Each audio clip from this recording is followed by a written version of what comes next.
If you were all gathered around the bed of someone close who was dying, could you manage it? And if the answer is no, it's like, well, put your life together, because it's going to happen. And you should be the person who's there that can do it, and do it properly. You are a man. Stand up and be a man. Make the hard decisions, make the sacrifices, make the unpopular decisions, and become comfortable in your own skin. And if you are not a person that you are comfortable being alone with, that is the one person in this universe that you have full power, full right, and full responsibility to change. I don't have the right, I don't have the desire to, and I do not have the right to try to change my wife's personality and who she is. I don't have the right to change anybody except myself. Now, there's people out there I don't like, and if I don't like them, I just walk away. I'm 55 years old. I've done without that person my whole dang life. I don't need them now. And I don't have the right or the desire to try to change them. But if I don't like me, if I'm not comfortable being with me, well, that's a different story. It won't get harder. Like, this is the hardest part. And so if you can just make it through this, everything else is downhill. It's not that the things that the dragons you're going to slay aren't going to get bigger. They are. But you become so much more equipped to slay them back. And you have so many more allies. You have people in the stands cheering for you. You have the audience. You have all of these other things that are behind you. But in the beginning, it's just you with a stick against a bear. And arguably, that fight is a harder fight to win than beating a dragon when you have a nuclear bomb and 6 nations behind you. And so it's not even like the size of the hardship, it's just also the resources and how few of them you have, and how so much of the beginning is literally burning the one thing you have, which is time, because you have no leverage. You don't have the money to pay other people to help you. You don't have the resources to go like get someone to, no one can learn it for you. It's like there's a lot of the things that we care about a lot, like no one can work out for you. It doesn't matter how much money you have, no one can learn skills for you. And so in the early days, like, it feels so painful because you're like, you look around to see who can help you, and then you're like, it's me again. You're talking about young men that might not have any direction right now. Go do something that's hard. Go try and accomplish something that's hard. You may win, you may lose, you may succeed, you may fail. I'll tell you what, you'll be better. If you avoid those things that are hard, if you don't accept that challenge, if you don't step up and step into that cold water, and you sit on your couch and eat Doritos, I can tell you this is not a good move. This is not a good move. Don't do that. Don't do that. Just get up, move towards that challenge, whatever that challenge is. Move towards that challenge and go attack it. And you may be successful and you may not be successful, but you will be better. And the next challenge, you're gonna be more prepared for. And the next challenge after that, you're gonna be even more prepared for. And you're gonna fail, and you're gonna fail, and you're gonna fail, and you're gonna fail, and then you're gonna win. If you're gonna do it, do it. Say what you can do what you say. If you can't do it, don't say you can do it. Don't over leverage yourself. Don't over leverage a decision and then jump in and kind of dip a toe. I think I'll try it out. No, think if you're gonna try it out beforehand, but when it's time to go, dive. Finish it, find out. Come out the other side. Don't leave it and go, ooh, if I just would, that keeps me up at night. I think it keeps a lot of us up at night. When you half-ass something and you just don't know whether you failed or succeeded, got what you want or didn't get what you want. Finding out and looking in the mirror and going, I didn't half-ass it, I went all the way, I found out, and that ain't for me. Or I found out, and you damn right that is for me. That's a great place to get to. I don't care what you're going to do, but go out there and make something of yourself for God's sake. Be an honest person and work and get to the top of whatever it is that you want to get to the top of. You know, and stand up for yourself like a respectable human being and be a bit of a light on the world instead of a blight. If you're going to try, go all the way. Otherwise, don't even start. If you're going to try, go all the way. This could mean losing girlfriends, wives, relatives, jobs, and maybe your mind. Go all the way. It can mean not eating for 3 or 4 days. It can mean freezing at a park bench. It can mean jail. It can mean derision, mockery, isolation. The bad days create the story that I'm one day going to tell myself about what I got through. Without the bad days, the story would be way more lame. there would be no glory in overcoming anything, because what did you overcome? A bad week ain't gonna last. A bad month ain't gonna last. It's just, as long as you're working on yourself and you're trying to better yourself in those moments, it's okay to not be okay, to be okay. I'm gonna have setbacks, I know. But if I'm feeling bad, that doesn't mean I'm doing bad. That doesn't mean I am bad. That doesn't mean that I can't still take some action. When you come out of the storm, you won't be the same person that walked into it. That's what the storm is all about. When you can't control what's happening to you, control how you respond to it. That's where your power is. Remember, it's not what you have, but what you do with what you have that separates winners from losers. It's not what happens to you, but how you respond to what happens to you that counts. In the final analysis, your response to the adversity of life is the real measure of who you are and what you're made of.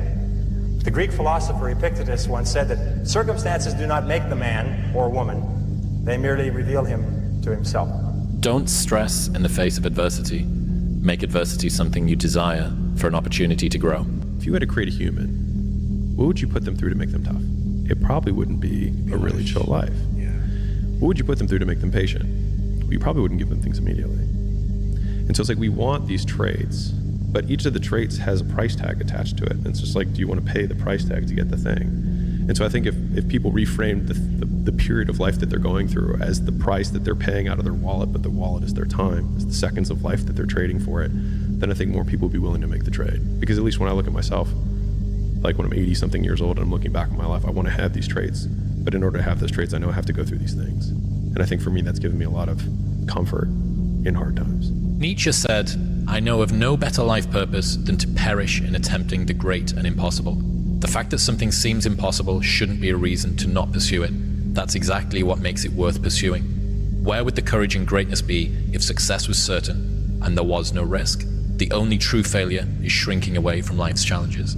The man who never fail has no glory. The man who fell and got back up, that's where his glory is. The man who fell 20 times and got up 21 times, that man has even greater glory. Wow. That man has more courage, way more courage than the guy who was so strong from birth that he never fell. There's no glory in that. One thing I did wrong in my life was I tried for so many years to please people. And I did it at the expense of myself. I was leaving a lot in the tank. And when you do that, you stop living. If you show up in a crowd and your goal is to fit in, then you're putting your self-worth on the line.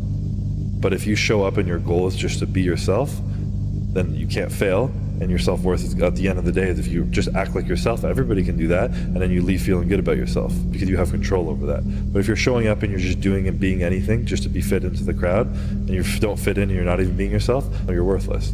So it's a lot easier to just show up and make the goal to be seen rather than to be accepted, because that's who you are and it's in your control. Because you're sad, now you're gonna make a bunch of bad decisions because you're sad. No, it doesn't work like that. It doesn't work like that. You're sad, okay. You get emotional sometimes, okay. Got it. Now, get control of your emotions and carry on with your life. And sometimes you're gonna get hit with those waves, and that's okay. I think that's a big misconception. Oh, I'm having an emotional moment right now. There's something wrong with me. No, there's nothing wrong with you. There's nothing wrong with you. The other extreme is, oh, I'm letting my emotions run my life and I'm making a bunch of bad decisions, and my excuse is, well, you know, I lost some friends or I had this traumatic experience happen to me. That's why I'm doing. That's just an excuse. And it's a very easy excuse.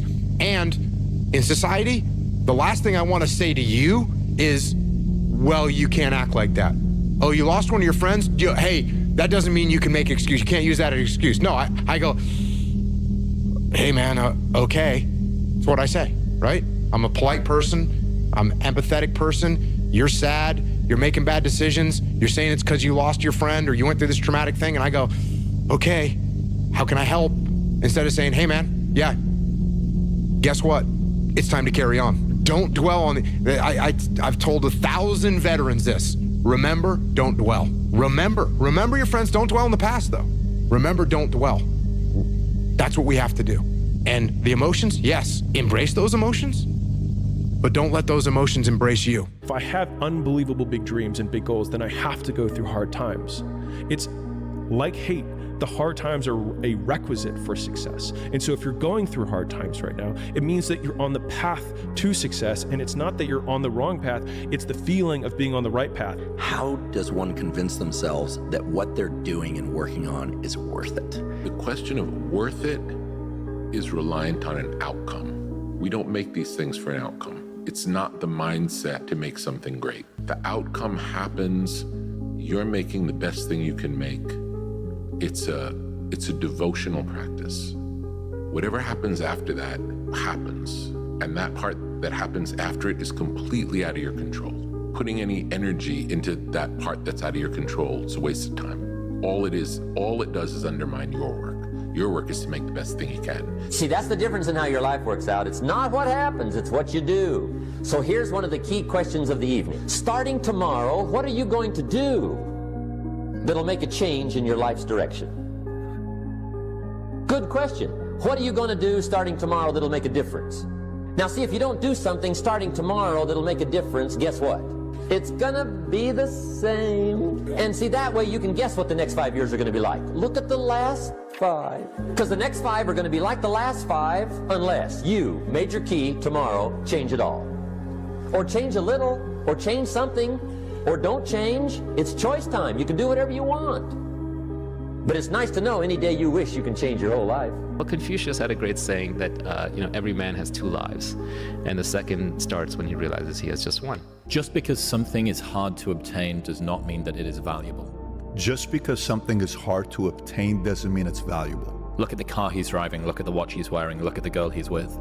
These things were hard to obtain, so you presumed that they were valuable, but you didn't realize that what's genuinely valuable are friendships and relationships and a comfort and a confidence in yourself and peace of mind and sanity and being able to positively impact the people around you. So if you wake up in the morning and you don't want to do something, you don't care enough about yourself.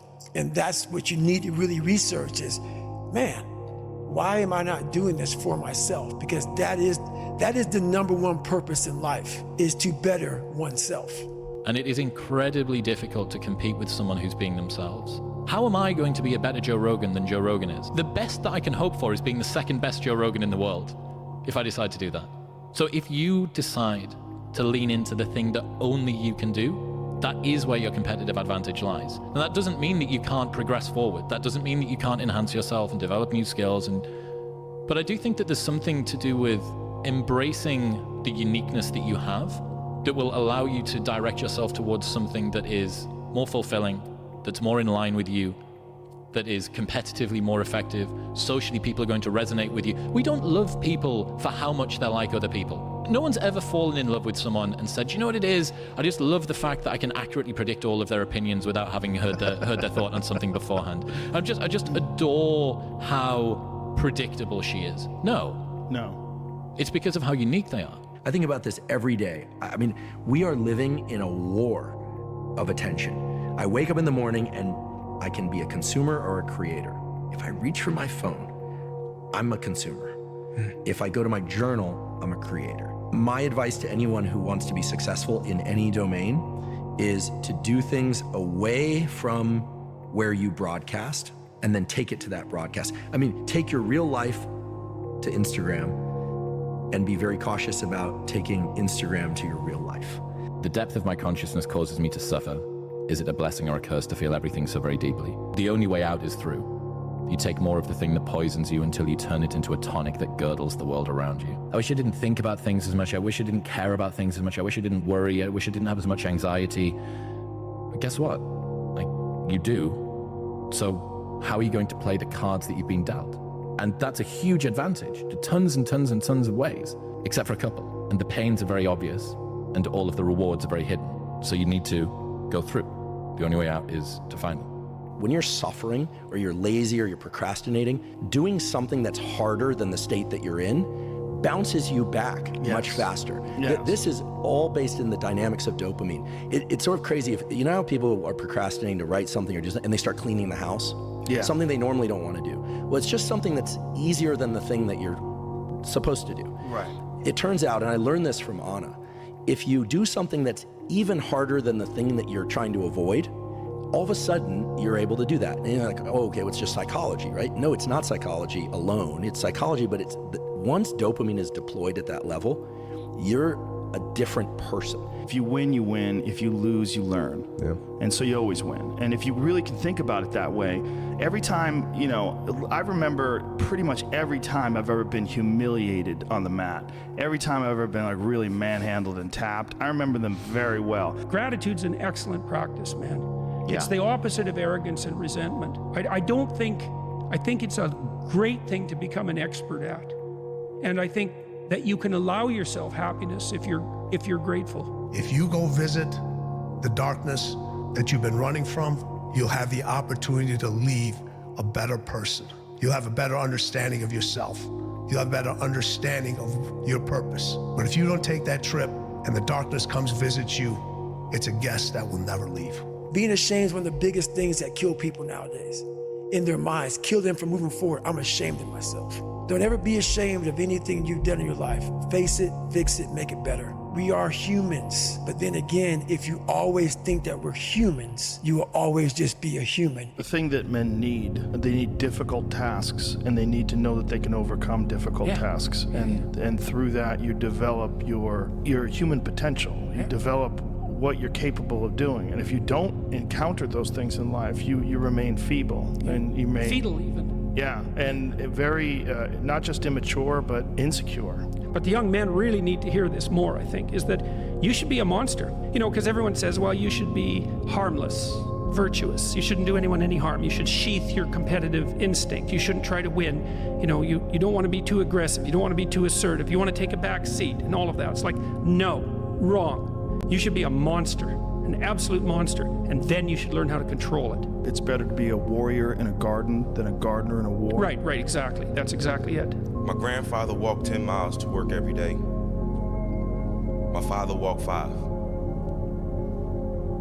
I'm driving a Cadillac. My son is in a Mercedes. He said my grandson will be in a Ferrari. But he said my great-grandson will be walking again. So I asked him, I said, well, why is that? And he said to me, tough times create strong men. Strong men create easy times. Easy times create weak men. Weak men create tough times. He said to me, many will not understand, but you have to raise warriors.